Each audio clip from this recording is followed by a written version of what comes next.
ತನ್ವೀರ್ ಸೇಠ್ ಏನು ಮಾಡಿಲ್ಲ ಅಂತಂದ್ರು. ಕಳೆದ ಸರ್ಕಾರದಲ್ಲಿ ಅವರು ಎಜುಕೇಶನ್ ಮಿನಿಸ್ಟರ್ ಆಗಿದ್ರು, ವರ್ಕಿಂಗ್ ಪ್ರೆಸಿಡೆಂಟ್ ಆಗಿದ್ದಾರೆ, ಅವ್ರಿಗೂ ಪ್ರಾತಿನಿಧ್ಯ ಕೊಟ್ಟಿದ್ದಾರೆ. ಅತಿ ಹೆಚ್ಚು ಪ್ರಾತಿನಿಧ್ಯ ಕೊಟ್ಟಿರೋದು ವಿವಿಧ ನಿಗಮ ಮಂಡಳಿಗಳಲ್ಲಿ, ಕ್ಯಾಬಿನೆಟ್ ಅಲ್ಲಿ, MLA ಸೀಟ್ಗಳಲ್ಲಿ, ಮತ್ತೆ ನಮ್ಮ ಪಕ್ಷದ ಆಂತರಿಕ ಹುದ್ದೆಗಳಲ್ಲಿ ಕೊಟ್ಟಿರುವುದು ಕಾಂಗ್ರೆಸ್ ಪಕ್ಷ. ರವೀಂದ್ರ ರೇಷ್ಮೆ ಅವರು ಗೊತ್ತಿಲ್ಲ ಅನ್ಸುತ್ತೆ.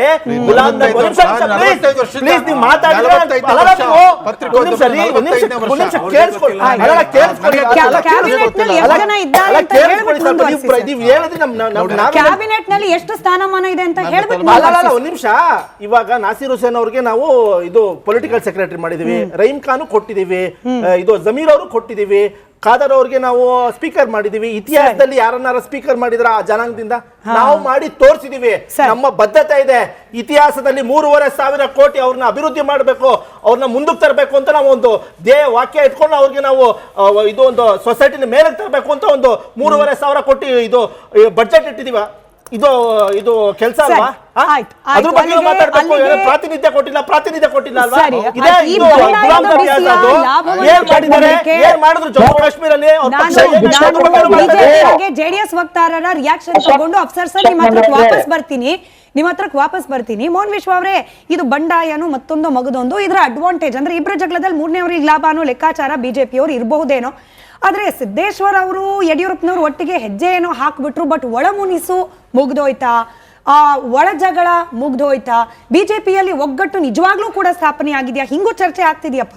ಅಲ್ಲ, 100% ನೋಡಿ, ನಮ್ಮ ಕ್ಯಾಂಡಿಡೇಟ್ ಶ್ರೀನಿವಾಸ್ ದಾಸ್ ಕರಿಯಪ್ಪ ಅವರು ಒಂದು ಪರಿಶಿಷ್ಟ ಪಂಗಡಕ್ಕೆ ಸೇರಿದವರು, ಅವರ ಎಲ್ಲರ ಒಕ್ಕೂರ್ಲಿಂದ ಆಯ್ಕೆ ಮಾಡಿದಂತ ಕ್ಯಾಂಡಿಡೇಟ್ ಅವರು, ಆಯ್ತಲ್ವಾ?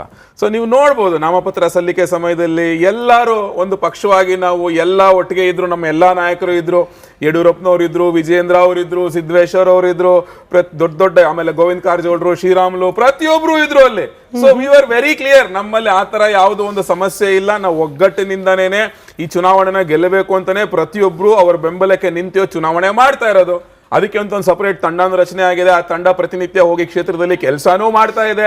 ಈ ಕಾಂಗ್ರೆಸ್ ಸರ್ಕಾರ ದುರಾಡಳಿತಗಳಾಗ್ಬೋದು, ಭ್ರಷ್ಟಾಚಾರ ಆಗ್ಬೋದು, ಬೆಲೆ ಏರಿಕೆ ಆಗ್ಬೋದು, ಇವರ ಇನ್ಎಫಿಷಿಯನ್ಸಿ ಆಗ್ಬೋದು, ಪ್ರತಿಯೊಂದು ಅಲ್ಲಿನ ಜನಕ್ಕೆ ತಲುಪಿಸುವಂತ ಕೆಲಸ ನಾವು ಆಲ್ರೆಡಿ ಮಾಡ್ತಾ ಇದೀವಿ. ಖಂಡಿತವಾಗ್ಲೂ ಅಲ್ಲಿ ಗೆಲ್ತೀವಿ, ಅದ್ರಲ್ಲಿ ನೋ ಡೌಟ್. ನೀವು ಇತಿಹಾಸ ತೆಗೆದ್ರೆ ನಾವು ಸೋತಿರುವಂತ ಮಾರ್ಜಿನ್ಗಳು ಬಹಳ ಕಡಿಮೆ. ರವೀಂದ್ರ ರೇಷ್ಮೆ ಸರ್ ಐ ಥಿಂಕ್ ಅವ್ರಿಗೆ ಗೊತ್ತಿದೆ, ಹಳೆ ನಂಬರ್ಸ್ ತೆಗೆದು ನೋಡ್ರೆ ಐ ಥಿಂಕ್ 2013 ನಾವು 13-14 ಸಾವಿರ ಓಟಲ್ಲಿ ಅಷ್ಟೇ ಸೋತಿದ್ವಿ. ತಿರ್ಗಾ 18ರಲ್ಲೂ ಅಷ್ಟೇ ಕಡಿಮೆ ಮಾರ್ಜಿನ್. ಸೊ ನಮ್ಗೆ ಮಿನಿಮಮ್ 50-60 ಸಾವಿರ ಓಟ್ ಇದೆ ಅಲ್ಲಿ. So there is no doubt about it, ಆಯ್ತಲ್ವಾ? ಇಲ್ಲಿ ನೀವು ಒನ್ ಲೈನರ್ ದಾವಣಗೆರೆ ಜನ ಇವತ್ತು ಮಾತಾಡ್ತಾ ಇರೋದು ಅಂತ ಹೇಳಿದ್ರೆ, ಈ ಚುನಾವಣೆ ಈಸ್ ಬಿಟ್ವೀನ್ ಒಬ್ಬ ಆರ್ಡಿನರಿ ಬಿಜೆಪಿಯ ಪರಿಶಿಷ್ಟ ಪಂಗಡಕ್ಕೆ ಸೇರಿದಂತ ಮೊದಲನೇ ಬಾರಿಗೆ ಚುನಾವಣೆಗೆ ಸ್ಪರ್ಧೆ ಮಾಡ್ತಿರುವಂತ ಆರ್ಡಿನರಿ ಕೂಲಿ ಕಾರ್ಮಿಕರ ಮಗ ಕಾರ್ಯಕರ್ತ ವರ್ಸಸ್ 3ನೇ ತಲೆಮಾರಿನ ಸಾವಿರಾರು ಕೋಟಿ ಹಣದ ಒಡೆತನದ ಇಡೀ ದಾವಣಗೆರೆನೇ ಕಬ್ಜಾ ಮಾಡ್ಕೊಂಡಿರುವಂತ ಮತ್ತೊಂದು ಕಾಂಗ್ರೆಸ್ ಕ್ಯಾಂಡಿಡೇಟ್. ಈ ಕ್ಲಾರಿಟಿನೂ ಅಲ್ಲಿನ ಜನಗಳಿಗಿದೆ. ಸೊ ನಮ್ಮಲ್ಲಿ ಯಾವ ಸಮಸ್ಯೆನೂ ಇಲ್ಲ, ಎಲ್ಲ ಒಟ್ಟಿಗೆ ಹೋಗ್ತಾ ಇದೀವಿ. ನಾನು ಆಗ್ಲೇ ಹೇಳ್ದಂಗೆ ಈ ಕಾಂಗ್ರೆಸ್ ದುರಾಡಳಿತವನ್ನ ಮುಂದೆ ತಗೊಂಡೋಗಿ ಇಟ್ಕೊಂಡೇ ಹೋಗೋದು. ಏನಿದೆ, ಶಾಮನೂರು ಶಿವಶಂಕರಪ್ಪನವರ ಲೆಗಸಿ ಇದೆ, ಕಾಂಗ್ರೆಸ್ ಸರ್ಕಾರದ ಗ್ಯಾರಂಟಿಗಳಿದೆ. ಅದೆಲ್ಲದಕ್ಕಿಂತ ಹೆಚ್ಚಾಗಿ ಮುಸಲ್ಮಾನ್ ವೋಟ್ಗಳು ನಿರ್ಣಾಯಕ. ಅವರೇ ನಿಮ್ ಪಕ್ಷಕ್ಕೆ ಹಾಕಲ್ಲ, ಅಲ್ಲೇನೆ 14 ಜನ ಮುಸಲ್ಮಾನ್ ಸಮುದಾಯದ ಕ್ಯಾಂಡಿಡೇಟ್ಗಳನ್ನೇ ನಿಂತಿದ್ದಾರೆ. ನೋಡಿ ಸ್ಮಿತಾ, ಅದು ಕರ್ನಾಟಕದಲ್ಲಿ ನಾವು ಅಧಿಕಾರದಲ್ಲಿ ಇದ್ದಾಗಾದ್ರೂ ಆಗ್ಬೋದು, ಅಥವಾ ದೇಶದಲ್ಲಿ ಅಧಿಕಾರದಲ್ಲಿ ಇದ್ದಾಗಾದ್ರೂ ಆಗ್ಬೋದು, ನಮಗೆ ಮುಸಲ್ಮಾನರ ಮತ ಹೆಚ್ಚಾಗಿ ನಮಗೆ ಬರ್ಲಿಲ್ಲ ಅಂತ ಹೇಳ್ಬಿಟ್ಟು ನಾವು ಅವ್ರನ್ನ ಕಡೆಗಣಿಸೋದಾಗ್ಬೋದು, ಅಥವಾ ಒಂದು ಧರ್ಮಾಧಾರಿತವಾಗಿ ಒಂದು ಸ್ಕೀಮ್ ನ ಮಾಡಿ ಅವ್ರಿಗೆ ಕಟ್ ಮಾಡೋದಾಗ್ಬೋದು. ಆ ಕೆಲಸ ನಾವು ಮಾಡಿಲ್ಲ. ಅದು ದೇಶದಲ್ಲಿ ಆಗ್ಬೋದು, ರಾಜ್ಯದಲ್ಲಿ ಆಗ್ಬೋದು, ಯಾವುದೇ ಸ್ಕೀಮ್ ಆಗ್ಬೋದು. ಅಲ್ಲ ಹಣೆ ಪಟ್ಟಿ ಕಾಂಗ್ರೆಸ್ ಇವಾಗ ಮುಸಲ್ಮಾನರು ಅದನ್ನೇ ಹೇಳ್ತಾ ಇದ್ದಾರೆ. ಬಿಜೆಪಿ RSS ಕಡೆ ತೋರಿಸ್ಬಿಟ್ಟು ಕೈ ಗುಮ್ಮ ಅಂತ ಹೇಳ್ಬಿಟ್ಟು ನಾವು ಇಷ್ಟು ವರ್ಷ ಯೂಸ್ ಮಾಡ್ಕೊಂಡ್ರೆ ನಮ್ಗೆ ಏನು ಮಾಡ್ಲಿಲ್ಲ ಅಂತ ಅಲ್ಲಿನ ಹುಡುಗರೇ ಹೇಳ್ತಾ ಇದ್ದಾರೆ, ಯುವಕರು. ಈಗ ನಾನೊಂದು ವಿಡಿಯೋ ನೋಡ್ತಾ ಇದ್ದೆ, ವೈರಲ್ ಆಗಿತ್ತು. ಆ ಹುಡುಗ ಹೇಳ್ತಾ ಇದ್ದಾರೆ, ಕಳೆದ 12 ವರ್ಷದಿಂದ ಈ ಕಾಂಗ್ರೆಸ್ನವರು ಬಿಜೆಪಿ RSS ಕಡೆ ತೋರಿಸ್ಬಿಟ್ಟು ಮೋದಿ ಅವರು ನಮ್ಗೇನು ಅನ್ಯಾಯ ಮಾಡ್ರು ಅಂತ ಹೇಳ್ತಾ ಇದ್ರು. ನಮ್ಗೆ ಏನು ಅನ್ಯಾಯ ಆಗಿಲ್ಲ ಮೋದಿ ಅವರಿಂದ, ನಾವೆಲ್ಲಾ ಚೆನ್ನಾಗಿದ್ದು 12 ವರ್ಷದಲ್ಲಿ. ಏನಾಗಿದೆ ನಮ್ಮ ಅಗೇನ್ಸ್ಟ್ ದೇಶದಲ್ಲಿ ಅಂತ ಅವರೇ ಮಾತಾಡ್ಕೊಂಡು ಇದ್ದಾರೆ. ಇವತ್ತು ನಾನು ಹೇಳ್ತಿರೋದಲ್ಲಪ್ಪ, ನಾನು ಬಿಟ್ಬಿಡಿ. ಅವ್ರು ರಿಯಲೈಸ್ ಆಗಿದೆ, ಇವತ್ತು ಅವ್ರಿಗೆ ಗೊತ್ತಾಗಿದೆ ಹೆಂಗ್ ಯೂಸ್ ಮಾಡ್ಕೊಂಡು ಹೆಂಗ್ ಬೆನ್ನಿಗೆ ಚೂರಿ ಹಾಕುವಂತ ಕೆಲಸ ಕಾಂಗ್ರೆಸ್ ಮಾಡ್ತಾ ಇದಾರೆ ಅಂತ ಹೇಳಿ ಅವರೇ ಮಾತಾಡ್ತಾ ಇದ್ದಾರೆ. ನಾನು ಆಗ್ಲೇ ಹೇಳ್ದಂಗೆ, ನಾವು ಯಾವತ್ತೂ ಕೂಡ ನಿಮ್ಗೆ ಧರ್ಮಾಧಾರಿತವಾಗಿ ಅವರಿಂದ ನಮ್ಗೇನೋ ಓಟ್ ಕಮ್ಮಿ ಬಂತು ಅಂತ ಹೇಳ್ಬಿಟ್ಟು ನಾವು ಅವ್ರಿಗೇನೋ ಕಟ್ ಮಾಡೋದವೆಲ್ಲ ಯಾವತ್ತೂ ಮಾಡೇ ಇಲ್ಲ. ಮೋದಿ ಅವ್ರು ಸಬ್ಕಾ ಸಾಥ್ ಸಬ್ಕಾ ವಿಕಾಸ್ ಅನ್ಕೊಂಡು ಹೇಳ್ಕೊಂಡು ಹೋಗಿರೋದು ಅದೇ ಇವತ್ತು ನಡೀತಾ ಇರೋದು. ನೀವು ಯಾವ್ದೇ ಸ್ಕೀಮ್ ತಗೊಳ್ರಿ, ಕೇಂದ್ರದಾಗ್ಬೋದು, ರಾಜ್ಯದಾಗ್ಬೋದು, ಪ್ರತಿಯೊಬ್ಬರಿಗೂ ತಲುಪಿದೆ, ಅದು ಮುಸಲ್ಮಾನರಿಗೂ ತಲುಪಿದೆ. ಅಲ್ಲಿ ಯಾವತ್ತೂ ನಾವು ಅದನ್ನ ಕಟ್ ಮಾಡುವಂತ ಕೆಲಸ ಮಾಡೇ ಇಲ್ಲ. ಎಲ್ಲಿ ಮಾಡಿದೀವಿ ಅಷ್ಟು ನಾವು. ವಿಶ್ವಾಸ ಇದ್ದಿದ್ರೆ 14 ಜನ ಮುಸ್ಲಿಂ ಕ್ಯಾಂಡಿಡೇಟ್ಸ್ ಯಾಕೆ ನಿಲ್ಬೇಕಿತ್ತು ಸರ್? ಬಿಜೆಪಿ ವೋಟ್ ಹಾಕ್ತೀವಿ ಅಂತ ಹೇಳ್ತಾ ಇದ್ರು. ಸಾದಿಕ್ ಪೈಲ್ವಾನ್ ಅವರೇ ಹೇಳ್ಬಿಡ್ತಿದ್ರೆ ನಾವು ಕಾಂಗ್ರೆಸ್ ನಲ್ಲಿ ನಮ್ಗೆ ಅವಕಾಶ ಕೊಡ್ಲಿಲ್ಲ, ಈ ಬಾರಿ ಬಿಜೆಪಿ ಅವ್ರನ್ನ ಗೆಲ್ಲಿಸ್ತೀವಿ ಅಂತ ಹೇಳಿ ಹೇಳ್ತಿಲ್ಲ. ಮುಸಲ್ಮಾನ್ ಸಮುದಾಯದಲ್ಲಿ ಒಂದು 2-3 ಜನ ಬಿಟ್ರೆ ನಿಮ್ ಪಕ್ಷಕ್ಕೆ ಬೆಂಬಲ ಕೊಡ್ತೀವಿ ಅಂತ ಬಂದಿರೋರ ಸಂಖ್ಯೆ ಬಹಳ ಕಡಿಮೆ ಇದೆ. ನೋಡಿ, ನಾವು ಒಂದು ರಾಜಕೀಯ ಪಕ್ಷವಾಗಿ ಪ್ರತಿಯೊಂದು ವರ್ಗಕ್ಕೂ, ಪ್ರತಿಯೊಂದು ಜಾತಿ, ಪ್ರತಿಯೊಂದು ಧರ್ಮಕ್ಕೂ ನಮ್ಮ ಒಂದು ಅಭಿವೃದ್ಧಿಯನ್ನ ಮುಂದೆ ಇಟ್ಕೊಂಡೋಗಿ ಕಾಂಗ್ರೆಸ್ನ ದುರಾಟ ಇಟ್ಕೊಂಡು ಮುಂದೆ ಹೋಗಿ ಓಟ್ ಕೇಳೋದು ಸಹಜ ಆಯ್ತಲ್ಲ. ಅಲ್ಟಿಮೇಟ್ಲಿ ಅವ್ರಿಗೆ ಬಿಟ್ಟಿದ್ದು, ನಮ್ ಕೆಲಸ ನಾವು ಮಾಡೇ ಮಾಡ್ತೀವಿ. ಹಾಗಂತ ನಾವು ಸುಮ್ಮನೆ ಕುತ್ಕೊಳ್ಳೋದಿಲ್ಲ. ನಾವು ಮುಸ್ಲಿಂ ಸಮುದಾಯಕ್ಕೂ ಅಪೀಲ್ ಮಾಡ್ತೀವಿ, ಕ್ರಿಶ್ಚಿಯನ್ ಸಮುದಾಯಕ್ಕೂ ಅಪೀಲ್ ಮಾಡ್ತೀವಿ, ಹಿಂದೂಗಳಿಗೆ, ಲಿಂಗಾಯತ್ ಎಲ್ಲರಿಗೂ ಅಪೀಲ್ ಮಾಡ್ತೀವಿ. ನಾವು ಅದನ್ನ ಮಾಡೋ ಕೆಲಸ ಮಾಡೇ ಮಾಡ್ತೀವಿ. ನಾವು ಅಲ್ಲೋಗ್ಬಿಟ್ಟು ನಾವು ಬೇಡ ಅನ್ನೋ ಕೆಲಸ ನಾವು ಯಾವತ್ತೂ ಮಾಡಿಲ್ಲ, ಮಾಡೋದು ಇಲ್ಲ. ಅಶ್ವಿನ್ ಅವರೇ, ನಿಮ್ಮ ಪಕ್ಷದಲ್ಲಿ ಹಿಂದೊಮ್ಮೆ ಇದ್ದವರು ಅನ್ನೋ ಕಾರಣಕ್ಕೆ ಅವ್ರ ಸ್ವಭಾವ ಗೊತ್ತಿರಬಹುದೇನೋ ಅನ್ನೋ ಕುತೂಹಲಕ್ಕೆ ನಿಮಗೆ ಪ್ರಶ್ನೆ ಕೊಡ್ತಿದ್ದೀನಿ. ಇದಕ್ಕೂ ಉತ್ತರ ಅವರು ಕೂಡ, ಕಶ್ಯಪ್ ಸರ್ ಕೂಡ ಕೊಡ್ಲಿ. ಜಮೀರ್ ಅಹ್ಮದ್ ಅವರಿಗೆ ಟಾಸ್ಕ್ ಕೊಟ್ಟಿದ್ರಂತೆ ಖುದ್ದು ಮುಖ್ಯಮಂತ್ರಿಗಳು, ಹೋಗ್ಬೇಕು ಸಾದಿಕ್ ಪೈಲ್ವಾನ್ ಅವರನ್ನ ಮನವೊಲಿಸಬೇಕು, ಆ ಮೂಲಕ ಮುಸಲ್ಮಾನ್ ಸಮುದಾಯದ ಓಟ್ ಕೈ ತಪ್ಪದೇ ಇರೋ ತರ ನೋಡ್ಕೊಳ್ಬೇಕು ಅಂತ. ಇವತ್ತು ಹೋಗ್ಲಿಲ್ಲ. ಸಾಹೇಬ್ರೇನು ನಾಳೆ ನಾಡಿದ್ರಿಂದ ಕೇರಳಕ್ಕೆ ಹೋಗ್ತಿದ್ದಾರಂತೆ, ಅಲ್ಲಿಗೆ ಚುನಾವಣಾ ಪ್ರಚಾರಕ್ಕೆ ಹೋಗೋದು ಕೂಡ ಡೌಟ್ ಅನ್ನೋ ರೀತಿಯಲ್ಲಿದೆ. ಯಾಕೆ ಹೀಗೆ ಮಾಡ್ತಿರ್ಬೋದು ಜಮೀರ್ ಅವರು? ಗುರು ಶಿಷ್ಯನ ಮಾತನ್ನೇ ಮೀರ್ತಿದ್ದಾರೆ ಅನ್ನೋದು ನಾವು ಹೆಡ್ಲೈನ್ ಅಲ್ಲಿ ಹಾಕಿದ್ವಿ, ನಿಜಾನ ಅದು ಅಂತ? ಇಲ್ಲ, ಖಂಡಿತವಾಗ್ಲೂ ಸನ್ಮಾನ್ಯ ಜಮೀರ್ ಅಹಮದ್ ಖಾನ್ ಅವ್ರನ್ನ ನೋಡಿದ್ರೆ ಅವರು ಸ್ವಾಭಿಮಾನಿ ಜನತಾ ಪರಿವಾರದಿಂದ ಬಂದಿರೋಂಥವ್ರು.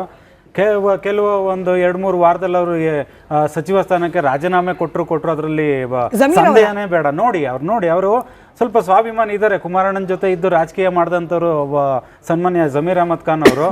ಎಲ್ಲೋ ಒಂದು ಕಡೆ ಅವ್ರಿಗೂ ಒಂದು ಅಲ್ಪಸಂಖ್ಯಾತರಿಗೆ ಎಷ್ಟು ಅಂತ ಕಾಂಗ್ರೆಸ್ ಅವರು ಬೆನ್ನಿಗೆ ಚೂರಿ ಆಗ್ತಿದ್ದಾರೆ ಅಂತ ಅವ್ರಿಗೂ ಅರ್ಥ ಆಗಿದೆ.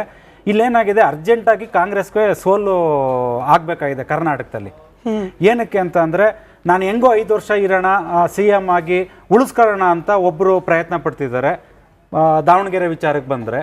ಇನ್ನೊಬ್ಬರು ನಾನು ಹೆಂಗೋ ಇವ್ರ ಹತ್ರ CM ಹುದ್ದೆನ ಕಿತ್ಕೊಂಡು ಅವ್ರನ್ನ ಸೆಳೆದುಕೊಳ್ಳೋಣ ನನ್ನ ಹತ್ರಕ್ಕೆ ಅಂತ ಇನ್ನೊಬ್ಬರು ಪ್ರಯತ್ನ ಪಡ್ತಿದ್ದಾರೆ. ಹಾಗಾಗಿ ಈಗ ಉಪಚುನಾವಣೆಗಳಾದವು, ಚನ್ನಪಟ್ಟಣ ಆಯಿತು, ಸಂಡೂರು, ಶಿಗ್ಗಾವಿ ಆಯಿತು. ಒಂದು 4 ತಿಂಗಳು ಪೆಂಡಿಂಗ್ ಇಟ್ಕೊಂಡಿದ್ರು ಗೃಹಲಕ್ಷ್ಮಿ ಹಣನ. ಆವಾಗ ರಾತ್ರಿ ಹಿಂದಿನ ದಿನ ಅಲ್ಲಿ ರಿಲೀಸ್ ಮಾಡಿದ್ರು. ಇವಾಗ್ಲೂ 3 ತಿಂಗಳು ಪೆಂಡಿಂಗ್ ಇಟ್ಕೊಂಡಿದ್ದಾರೆ ಗೃಹಲಕ್ಷ್ಮಿ ಹಣನ, ಜನರಿಗೆ ಮಹಿಳೆಯರಿಗೆ ತಲುಪಿಸಿಲ್ಲ. ಈಗ ಉಪಚುನಾವಣೆ ಬರ್ತಿದೆ, ನೋಡ್ತಾ ಇರಿ. ಈಗಲೇ ಈಗ ನಮ್ಮ ಚರ್ಚೆಗಳು ನಡೀತಾ ಇರುತ್ತಲ್ವಾ, ಇನ್ನೊಂದು ವಾರದಲ್ಲಿ ನೋಡಿ ಈಗ 2 ದಿನ ಇದೇ ಚುನಾವಣೆ ಅಂದಾಗ ರಿಲೀಸ್ ಮಾಡ್ತಾರೆ. ಈ ರೀತಿ ಅಶ್ವಿನ್ ಅವರೇ, ಕೇವಲ ಗೃಹಲಕ್ಷ್ಮಿ ಹಣಕ್ಕೆ ವೋಟರ್ಸ್ ತಮ್ಮ ನಿರ್ಧಾರ ಬದಲಾಯಿಸ್ಬಿಡ್ತಾರ? ಈ ತರ ಹೇಳಿಕೆನೆ ದೊಡ್ಡ ಕಾಂಟ್ರವರ್ಸಿ ಆಗಿರೋದು ಸರ್. ಮುಸಲ್ಮಾನ್ ಸಮುದಾಯದವರು 500 ರೂಪಾಯಿ ವೋಟ್ ಹಾಕ್ತಾರೆ ಅಂತ ಕಾಂಗ್ರೆಸ್ನವರು ಹೇಳಿದ್ದಕ್ಕೇನೆ ಇವತ್ತು ಸಿಡಿದೆದ್ದಿರೋದು. ನೀವು ವೋಟರ್ಸ್ 200 ರೂಪಾಯಿ ವೋಟ್ ಹಾಕ್ತೀರಿ ಅನ್ನಂಗೆ ಆಗ್ಬಿಡುತ್ತೆ. ನೋಡಿ, ಗುಡ್ ಕ್ವಶನ್ ಇದು ಕೇಳಿದ್ದೀರಾ. ನಾನು ಏನಕ್ಕೆ ಕೇಳ್ತಿದ್ದೀನಿ ಅಂದ್ರೆ, ಇದು ಜನರಿಗೆ ನಾವು ದುಡ್ಡು ಕೊಟ್ರೆ ಅವ್ರು ಮತ ಹಾಕ್ತಾರೆ ಅಂತ ಅರ್ಥಕ್ಕಲ್ಲ. ಕಾಂಗ್ರೆಸ್ ಅವ್ರಿಗೆ ಗೊತ್ತಾಗಿದೆ ನಾವು ಅಂತೂ ಇಂತೂ ಸುಳ್ಳು ಗ್ಯಾರಂಟಿಗಳನ್ನ ಕೊಟ್ಕೊಂಡಿದೀವಿ. ಇವಾಗ ಗೃಹಲಕ್ಷ್ಮಿ ಹಣನ ನಾವು ರಿಲೀಸ್ ಮಾಡ್ತಿದೀವಿ, ವೋಟ್ ಹಾಕಿ ಅಂತ ಕಾಂಗ್ರೆಸ್ ಅವ್ರು ಕೇಳ್ತಿರೋದು. ನಾನು ಹೇಳ್ತಿರೋದು ನಿಮ್ಗೆ, ಕಾಂಗ್ರೆಸ್ ಅವರು ಮತದಾರರನ್ನ ಆ ಮಟ್ಟಕ್ಕೆ ಅವರು ತಂದು ಒಡ್ಡಿದ್ದಾರೆ ಅಂತ ನಾನು ಹೇಳ್ತಿರೋದು. ಹಾಗಾಗಿ ಕಾಂಗ್ರೆಸ್ ಅವ್ರಿಗೆ ಏನಾಗಿದೆ, ನಾನು ಆರಂಭದಲ್ಲಿ ಹೇಳಿದ್ದೀನಿ, ಕರ್ನಾಟಕದಲ್ಲಿ ಕಾಂಗ್ರೆಸ್ಗೆ ಅರ್ಜೆಂಟ್ ಆಗಿ ಸೋಲು ಅಂತ ತೋರಿಸ್ಬೇಕಾಗಿದೆ. ಇವತ್ತು ಉಪಚುನಾವಣೆಗಳು ಸೋಲು ಗೆಲುವು ಅವ್ರಿಗೆ ಮುಖ್ಯವಲ್ಲ. ಆದ್ರೂ ಅವ್ರಿಗೆ 140 ಬಂದಿದೆ. ಆ ಸೋಲು ಗೆಲುವು ಏನು ಅವ್ರಿಗೆ ದೊಡ್ಡ ಮಟ್ಟದ ಎಫೆಕ್ಟ್ ತಂದ್ಕೊಡಲ್ಲ. ಅವ್ರು ಯಾರೂ ನೋಡಿ ಅಭಿವೃದ್ಧಿ ಕಡೆ ಕಾನ್ಸಂಟ್ರೇಟ್ ಮಾಡ್ತಿಲ್ಲ, ಅವಶ್ಯಕತೆ ಇಲ್ಲ. ದಾವಣಗೆರೆನಲ್ಲಿ ಹೋಗಿ ಕೂರ್ತಾರೆ, ಬಾಗಲಕೋಟೆಯಲ್ಲಿ ಹೋಗಿ ಕೂರ್ತಾರೆ. ಅಧಿಕಾರ ಇದೆ, ಉಪಯೋಗಿಸಿ. ಯೋಜನೆಗಳ ತರ ಅಂತ ಶಕ್ತಿವಂತರು